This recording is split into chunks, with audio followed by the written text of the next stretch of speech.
Solventada ya esta pequeña dificultad, continuamos con nuestro Córdoba TV. Está con nosotros Paco Muñoz. Paco, buenas tardes. Buenas tardes. Bueno, Paco, tu blog, ya lo hemos dicho en alguna ocasión, es un reflejo, es un espejo de esa desaparecida Puerta de Osario que le da título. Y bueno, nacía... Notas cordobesas. Notas cordobesas, y bueno, efectivamente el nombre de con Notas Cordobesas, blogspot.com, ¿verdad? Y bueno, de alguna manera nacía como acceso a esos recovecos en los que está inscrita la memoria de la ciudad. De hecho, yo lo decía antes de arrancar este espacio, se lo decía a Paco, que cada vez que me meto en esas notas cordobesas, pues me sorprendo de lo muchísimo que nos queda por descubrir de ese mundo que todavía nos aguarda y que gracias a ti pues podemos ir, por lo menos podemos ir indagando en él, podemos ir, como tú decías, planteando todas las opciones, porque hay muchos huecos en esa memoria.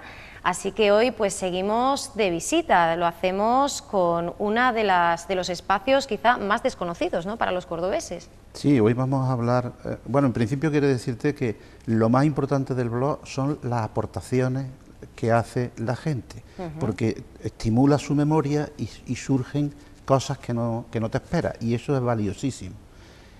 Hoy efectivamente vamos a hablar, que se nos quedó en el tintero, de una puerta de la ciudad gran olvidada. En la época califal, el camino noble de acceso al Alcázar era, al Alcázar califal, desde Medina Zahara, era el camino de las Almunias.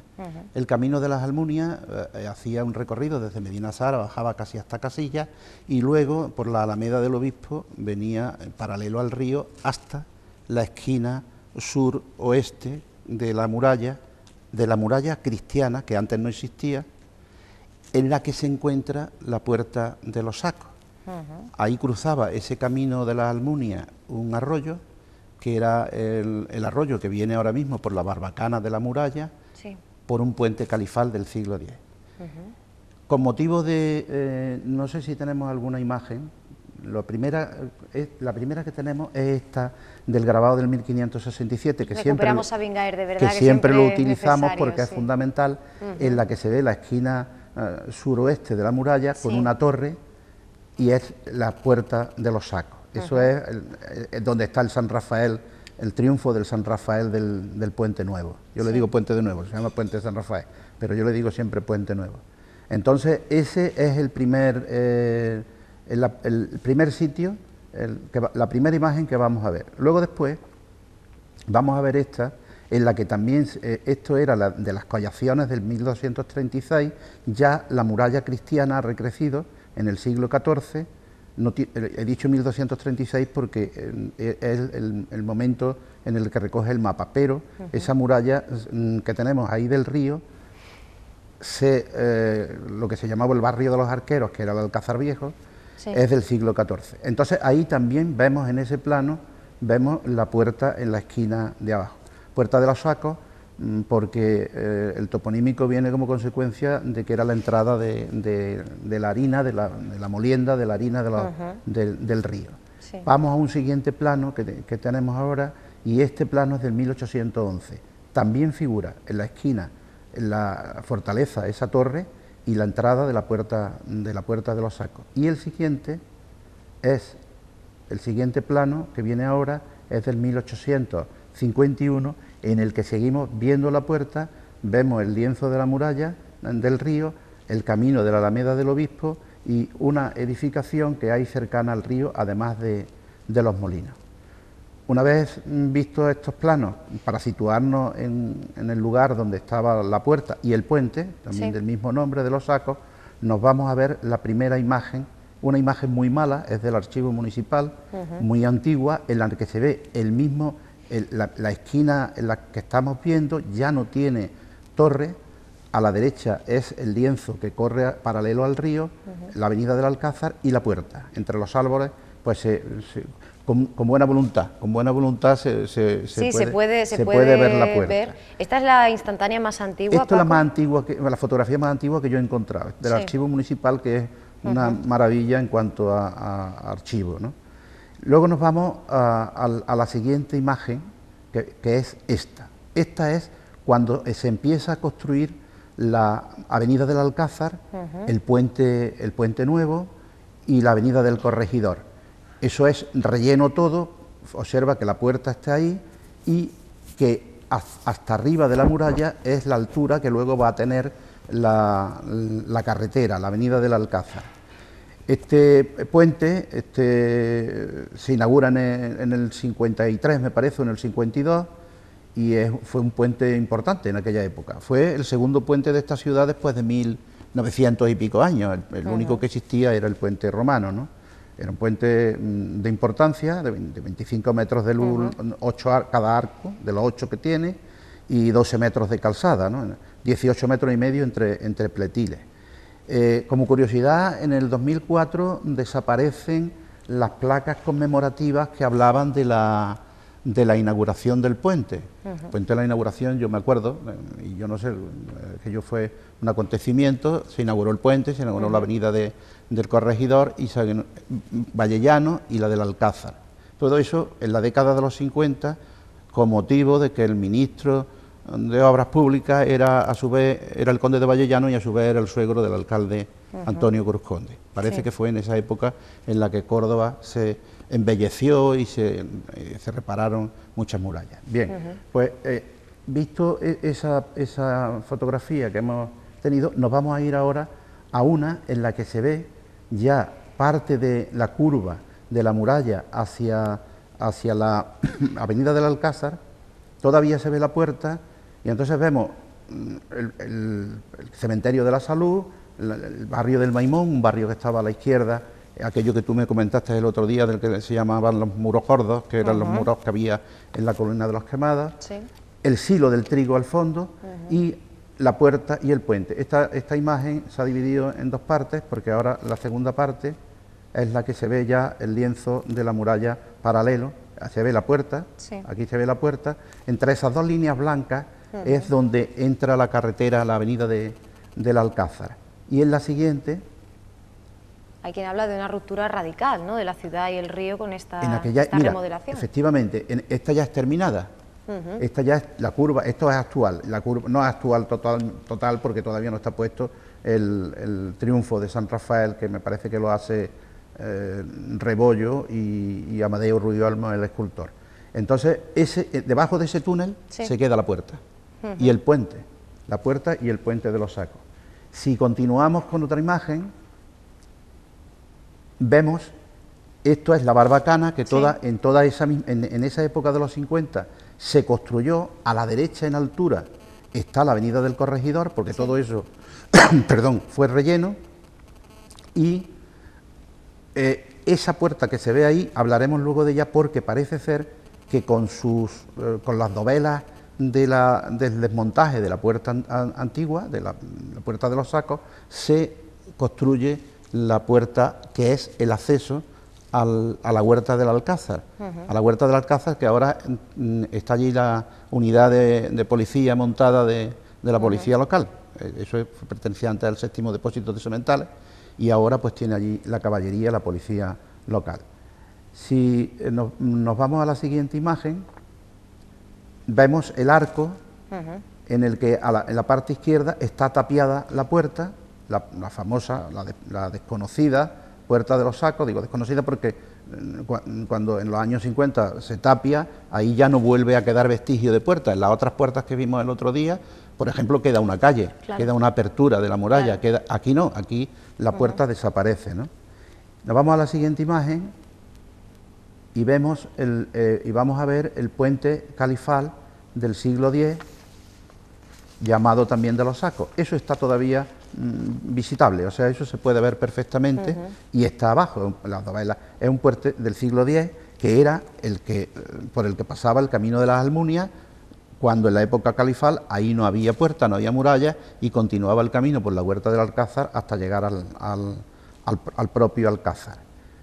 Hay otra imagen a continuación que se ven las dovelas más cercanas, muy abandonado, por cierto, muy abandonado, y por esta parte se accede también a lo que es el paseo que hay en la muralla que va paralela al río, que hemos dicho antes que era del siglo XIV, muralla que si vemos la imagen siguiente, esta imagen es la muralla que todavía existe. Lo que ocurre, fíjate que es en esa época... curiosísima, porque vemos hasta la vida, ¿no? Gente que vivía en la muralla adosada en el año, bueno, en principio del siglo XX y bien adentrado el siglo XX. Sí. Y posiblemente casi a mediados todavía había personal ahí. Yo me acuerdo que me contó mi primo es algo mayor que yo, bastante, tiene ya 80 años, y me contó una historia de haber entrado en esa zona un día que llovía mucho y se encontró en una situación muy rara y en un sitio muy extraño. Creo que pasó hasta miedo, ¿no? Pero ahí vivía gente, no tenían dónde vivir y ahí ponían sus tiendas de campaña y ahí vivían. La curiosidad es que luego después ese terreno se rellena y la muralla que nos encontramos ahí está ahora mismo en la actualidad a la mitad de su altura, porque se rellenó para poner como una especie de adarve o una especie de dique para las avenidas del río. Que si ahora lo vemos, esta es prácticamente casi media muralla y hay un paseo muy precioso desde el arco, desde el puente donde está el puente de los Sacos y la antigua, y estaba la puerta, hay un paseo precioso por la muralla que va a acabar prácticamente en la cuesta, en lo que llamamos la cuesta de la cárcel, o Teresa Jornet ahora. Nosotros la llamamos la cuesta de la cárcel porque eso fue cárcel militar y bueno, principio de cárcel de la Inquisición, el Alcázar de los Reyes Cristianos, cárcel de la Inquisición y luego cárcel militar.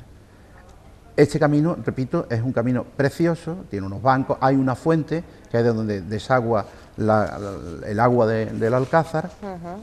Y merece la pena darse un paseo, porque baja uno por la Puerta de Sevilla, pasa, ve el arco, o sea, el puente de los Sacos, pasa el arco y continúa la muralla y luego sale por una especie de pasadizo, hay un arco con unas rampas y sube a la avenida del Alcázar. Y para terminar, pues vamos a ver la puerta de lo que es ahora la huerta, o lo que te dije antes que era donde está la unidad de la policía montada de la policía local, en la que se supone... Aquí se podrían haber reconstruido, ¿no? Claro, que con las dovelas de la otra puerta la utilizaron para la apertura en otro sitio de la puerta actual. Y más o menos, pues, ya hemos hecho el recorrido, quizás muy rápido hoy, ¿no? Pero le hemos dado un repaso y hemos visto esa gran desconocida, que es la Puerta de los Sacos, porque ya no existe, y el arco del siglo X del puente califal. Sin embargo, en base a esa reconstrucción que hacíamos, cuando veíamos esa puerta, se barajan varias hipótesis, ¿no? Varias opciones de que esa reconstrucción, del lugar, esa reubicación se hubiera producido en otro lugar, ¿no? Sí, pero yo creo que la más positiva es lo que pasa es que no es lo mismo, la puerta no es idéntica, claro. Esta tiene una ojiva distinta y la otra era más redondeada por arriba, pero lo que sí es cierto es que, bueno, hay otra puerta más pequeña cerca de la Puerta de Sevilla, pero es que es muy pequeña comparativamente hablando con la que estamos tratando, de la Puerta de los Sacos, ¿no? De todas maneras, hipótesis seguridad no hay en ello, pero hipótesis hay para todo. Sí, siempre nos tenemos que mover en ese terreno, en el terreno, claro, en esa inseguridad, en esas arenas movedizas, de la suposición. ¿No? De todas maneras, no hace tanto tiempo. Me imagino que si investiga por ejemplo, en el archivo, tiene que haber algún dato, algún documento que diga que esa puerta se utiliza los materiales de acarreo, porque es de acarreo, es utilizar unos materiales de un sitio en otro. Habíamos hecho mención en otras sesiones de patrimonio a esta puerta, pero la habíamos hecho de pasada, ¿no? De pasada, se merecía... sí. No nos hemos detenido. De todas maneras, como lo tenemos a nuestra disposición, cualquiera que quiera da un paseo, que es muy agradable, desde la Puerta de Sevilla, primero las tumbas que hay allí en un aparcamiento, porque eso lo han utilizado para aparcamiento, y continúas el paseo, ves el puente y luego continúas por el otro lado de la muralla. O sea que es una cosa que lo tenemos. Y la puerta antes, digo, normalmente está abierta, porque hay el acceso de la caballería, de la policía local, e incluso se puede hasta asomarse uno a los jardines. Yo eso lo he conocido porque yo estuve trabajando un tiempo en Caballerizas y Caballerizas teníamos acceso a la huerta. Entonces, por dentro, que tienes la curiosidad que si tú estás en la Avenida del Alcázar, tienes una pared muy pequeña con respecto a la huerta, pero por dentro hay una altura de 7 metros, que es la cota real. La Avenida del Alcázar es un relleno, y entonces la cota real del suelo es esa que estamos diciendo, donde está el puente Califas. Sorprendentes algunas imágenes que, bueno, ahí han quedado para el recuerdo, como por ejemplo ese proceso, esa obra en la que hablábamos de una remodelación radical para poder introducir esa Nacional Cuarta, y ahí se nos plantea, o por lo menos nos evoca, Paco, ese eterno permanente conflicto entre el preservar el patrimonio e integrar, ¿no?, la modernidad. Es complicado. Es demasiado complicado, es demasiado difícil. Yo pienso que en tu blog en algún momento podemos leer que las personas que realmente esto os duele, pues os da la sensación siempre de perder, ¿no?, batalla tras batalla, esta lucha. Sí, pero a lo largo de la historia es que ha sido así. De todas maneras, ahora hay una conciencia mucho más arraigada en cuanto a la defensa del patrimonio. Antes era la utilización de una obra antigua o de otra civilización, utilizarla para la actual, era utilizar los mismos materiales. La mezquita está utilizada con casi todas las columnas y los capiteles son visigodos, son romanos, o sea que eso es así, inevitable. Sí, sí, sí. Eso es así, inevitable, e incluso algo que no se cuenta, y es que es más habitual de lo que debería el encontrarnos en casas, incluso en casas modernas, con verdaderas piezas que en algún momento pues han encontrado en una obra, en los cimientos de una nueva casa, de una reconstrucción. Nos las encontramos y eso es incontrolable. Y eso es normalísimo. Ahora es mucho más controlable, pero antes, antes lo que se encontraba en la obra era suyo y lo ponían donde querían, ¿no? Entonces, hubo gente, el padre de Julio Romero de Torres, era un hombre muy concienciado y preocupado de esto, y su casa era un museo arqueológico, pero que no era suyo, era de la ciudad, que iba recuperando materiales de diversos sitios, porque hay una cosa muy curiosa. Cuando hemos hablado del Puente Nuevo, no se sabe si las placas que conmemoraban la inauguración, que estaban en números romanos, el 52 me parece que o 53, si se las llevaron quien fuera o se las quitaron oficialmente. Y se quitaron en el 2004. Y como tal, hay casos también curiosísimos. Cuando se destruye el monumento de Castejón, de Barroso Castillo, que estaba en Los Patos, en los Jardines de los Patos, desaparece el monumento al ministro, y hay pedazos del monumento en muchos sitios.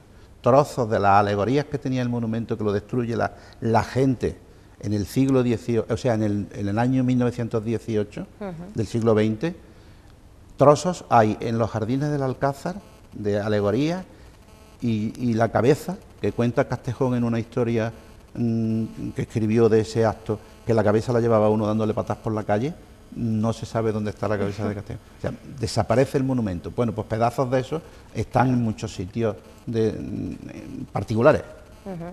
Y por eso es tan necesaria pues la labor que, por ejemplo, tú realizas, porque además se nota, uno se percata de ello cuando, por ejemplo, acude a ese blog. En el directorio tenemos que introducir notas cordobesas, como decíamos antes, blogspot.com, las poquitas fuentes que hay, ¿no? Nos encontramos con muy pocos referentes, con poco material y con muchos espacios, ¿no?, para la interpretación, ¿no? Muchísimo. En cualquier sitio, en cualquier pared escarba y sale una historia y sale un problema, pero que de todas maneras hoy en día ya ha cambiado mucho, ha cambiado, ha mucho. Evolucionado. Y el respeto por el patrimonio. El otro día estuve en una presentación de un libro, que es en el Hotel Patios de la Judería, un libro de la editorial Séneca, y han integrado perfectamente todos los restos arqueológicos que tiene la Casa de las Pavas, lo han integrado en el hotel, y en muchos hoteles eso se está haciendo. Se está haciendo, y eso incluso cafeterías. Bueno, o el aparcamiento del Alcázar que está detrás, tiene los restos de la muralla abajo en la planta sótano y una puerta que tiene la muralla a ras de la cota del suelo, porque eso, el Campo Santo de los Mártires se rellenó con 4 metros, se taparon los baños y la cota está a 4 metros. Esa integración la puedes ver perfectamente, entras al hotel y ves los restos perfectamente integrados. Eso es un problema para el propietario, es verdad, y es verdad que no hay una normativa que por parte del Estado sea el que ayude, eso lo soporta el propietario, pero bueno, unos lo soportan con mucho más olimpismo y otros con menos, pero la realidad es que en la línea general es que se integran los restos. De hecho, hay una famosa tienda de ropa, cuyo nombre no voy a decir, en cuyo sótano, donde se cambian las dependientas, es decir, está integrado con unos yacimientos arqueológicos que además, efectivamente, romana, que además no se pueden visitar o no están abiertos al... Sí, pero se pueden visitar si preguntas. Claro, o sea, pero tú dices, que no están abiertos, hay mucha gente que no sabe ni siquiera que existen, ¿no? Sí, en la calle Concepción, precisamente. Efectivamente, entonces... nosotros podemos acceder, pero lo que no tenemos es la información, entonces si no vamos previamente avisados, pues no sabemos que están ahí. Hay una ruta de visita arqueológica que hace Arqueo donde Córdoba, se indica... donde hacen esa ruta y te llevan... Y muchas veces podemos estar en esa tienda, en ese establecimiento, y desconocemos lo que nos encontramos debajo, ahí abajo, ¿no? Pero es increíble, es una piscina, y lo curioso es la impermeabilización, que todavía el dibujo y está allí la piscina, y bueno, como esa es mucho, Claro. Hay mucho en la ciudad, mucho. Pues sí. Entonces tu trabajo no cesa, ¿no? Nosotros, no para. Desde luego, no sé si preguntarte, Paco, ¿en qué estás ahora pensando en estos momentos? ¿Qué es lo que estudias? ¿A qué realidad, a qué punto de Córdoba te estás acercando? Porque vemos que el blog no para de crecer y no para de enriquecerse. Mira, ahora mismo, precisamente esta mañana, estaba preparando una entrada sobre el Campo de la Merced, a lo que ahora se llama la Plaza de Colón. Fue un espacio muy importante, un espacio que en un tiempo, ahora tú has mencionado antes otro blog, de un compañero, además estupendo también el blog, que se llama Puerta de Osario. La Puerta de Osario se llamaba porque a la salida de la ciudad, por esa zona, en la época romana, había un osario, había una zona, como en casi todas las ciudades romanas, lo que eran la necrópolis en las afueras, ¿no? Y eso era un muladar, estaba totalmente abandonado, perdón. Pero a medida de que ha pasado el tiempo, ese espacio se ha ido recuperando, se ha ido embelleciendo, y es curioso cuando empiezas a leer sobre esa zona de la ciudad la cantidad de cosas que han pasado en el Campo de la Merced. Y entonces eso le estaba dando una vuelta. Bueno, bibliografía hay bastante, si cabe, y sobre todo la herramienta de Internet, que es fundamental para buscar cualquier cosa. Lo que ocurre es que, bueno, muchas veces no es tan riguroso cuando encuentras una documentación de cualquier trabajo profesional, sí, pero normalmente estás encontrándote aportaciones de gente. Mi blog no es riguroso. ¿Por qué? Porque tratas de buscar unos documentos y luego tú le añades de lo tuyo. La rigurosidad es muy relativa.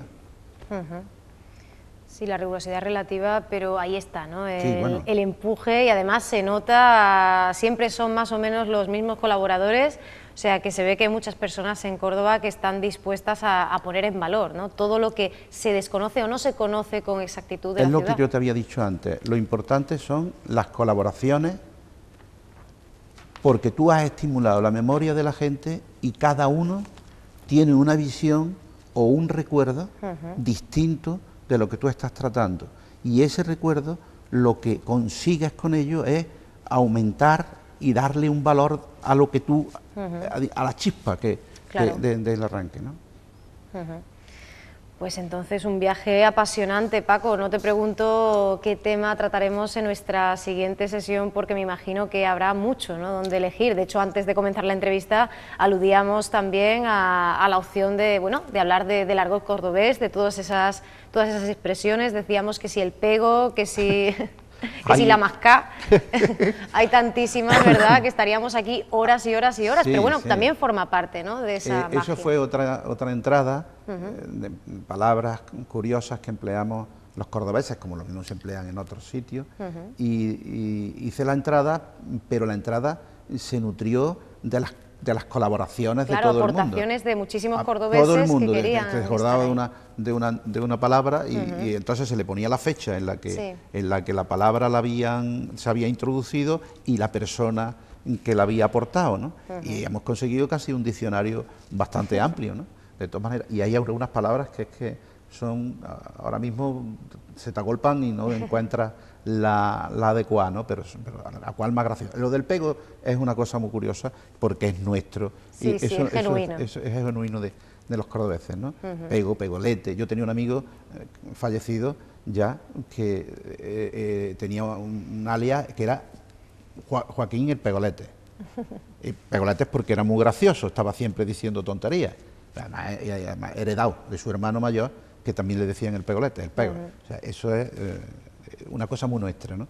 Pero cuando te encuentras palabras que normalmente las usas, que en una conversación normal se te escapan sin darte cuenta y no son palabras que te las recoja el diccionario. Por supuesto, claro. Están en el argot, efectivamente. Es muy interesante. Podríamos cualquier día hablar de hecho, si a ti te parece. Otro tema que ponemos sobre la mesa, como decimos siempre, la mesa virtual. Aquí también vemos una vez más que la unión hace la fuerza, igual que con los blogs, ¿verdad? Que yo aludí antes al de La Puerta de Osario, porque es un blog muy bueno también, que además enriquece también muchísimo de la información de notas cordobesas.